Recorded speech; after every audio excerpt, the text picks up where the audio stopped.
Alright, we got some stuff going on that's a little more important in the NBA landscape than the All-Star game, so I want to talk about them a little bit.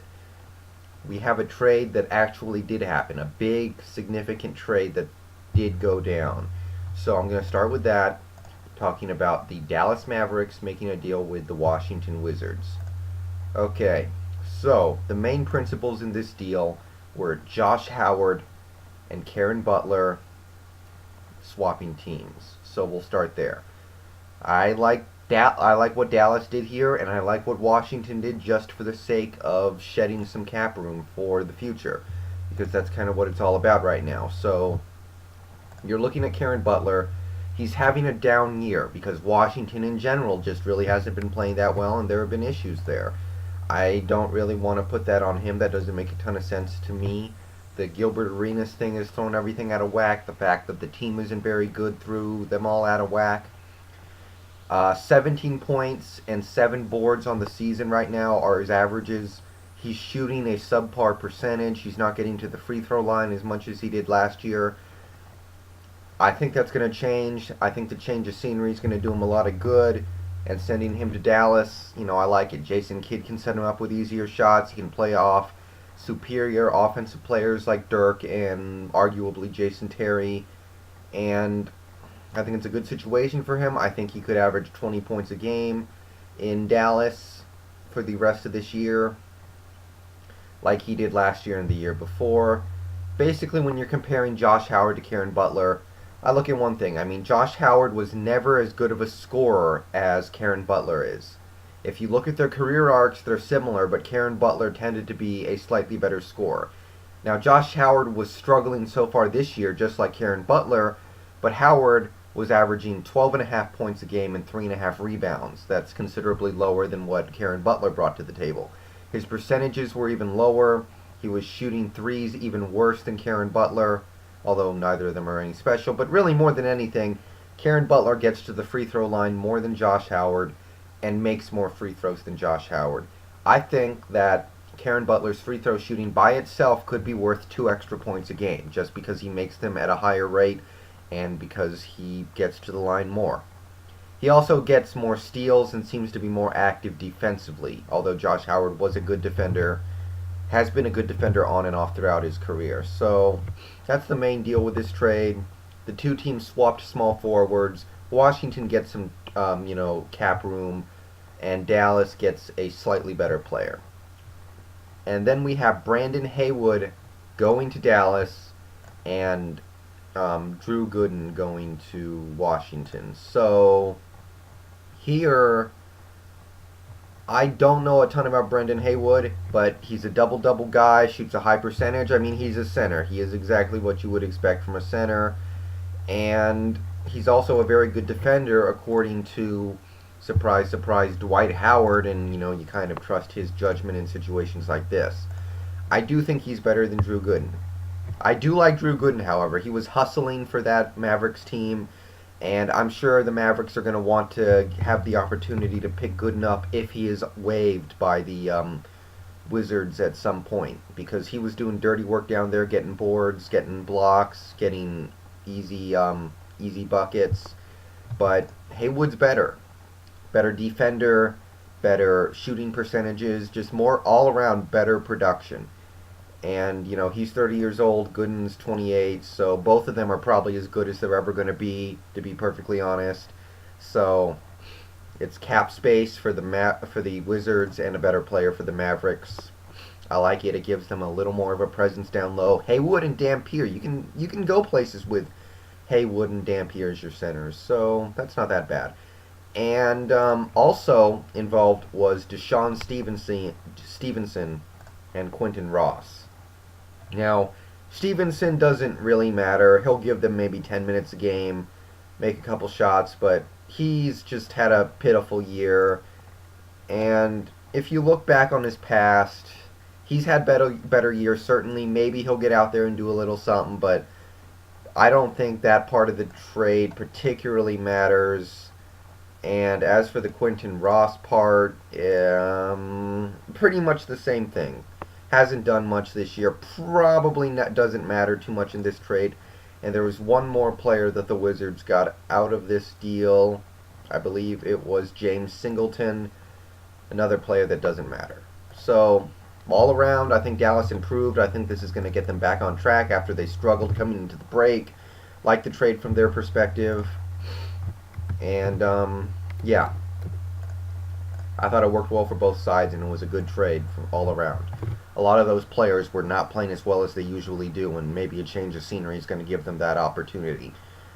Now for some trades that haven't happened yet. Amare Stoudemire. A lot of rumors circling about Amare.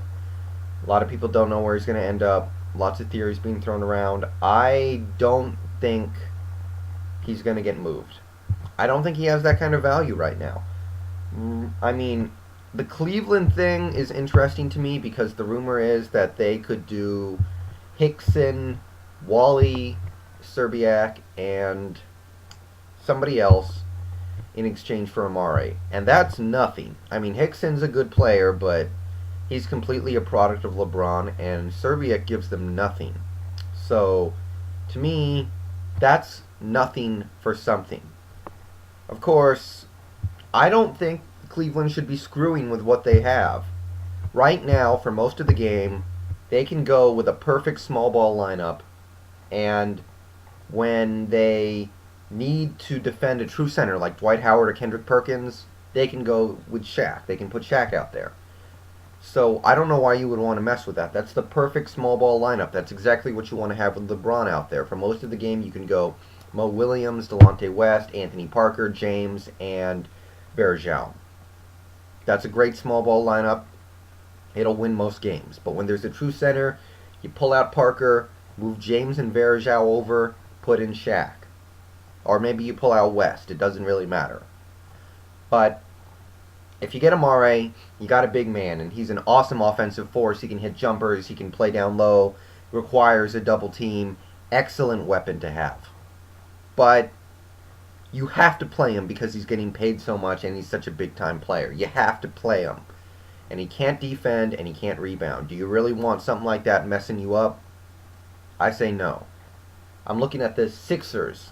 I kind of like it from the Sixers' perspective. They could shed some cap space by getting rid of Iguodala or Dalembert and get an expiring contract and also a fairly good player in case they end up wanting to keep him. But it would be an opportunity for the Sixers to shed some cap space. I like that a little more.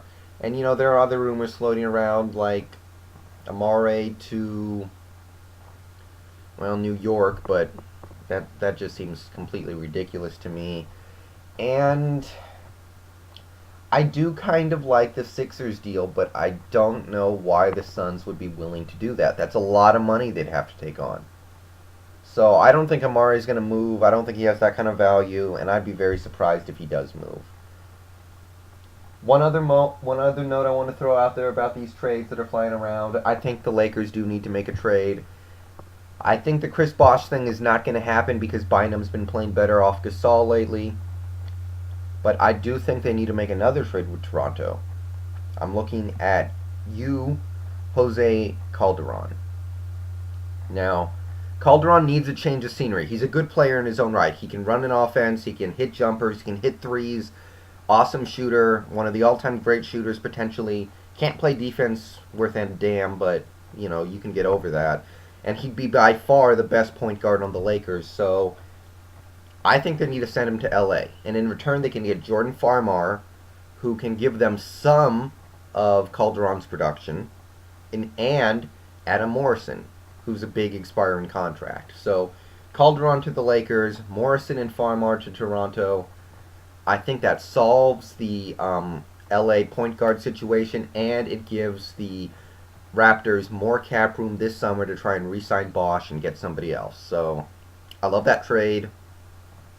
I think something needs to happen for the Lakers. Either that or they get Kirk Hinrich. One of those things.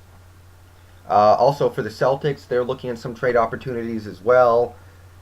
I don't know if anybody's going to be willing to take on Ray Allen. I know he's an expiring contract, but who would Boston look to get in exchange for Ray Allen?